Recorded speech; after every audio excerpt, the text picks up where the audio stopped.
Do you want to know how you can log into your American Express account? If yes, then this video is for you.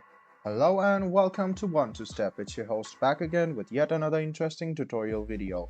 In this video, I'm going to teach you how you can log into your American Express account. Go ahead and open your Chrome or Edge browser and then go to your Google search bar and search for American Express or Amex. Now, go ahead and click on the first link which appears on your screen. It will lead you to the login portal, which is the official login portal of American Express.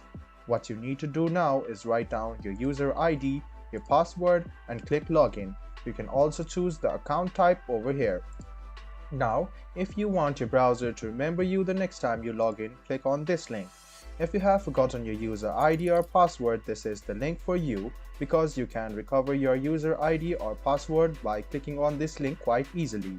If you don't have American Express or Amex account yet, go ahead and click Create New Online Account. I hope this video about how you can log into your American Express account was helpful for you. If you still have any kind of confusion, please do mention us on the comment section down below.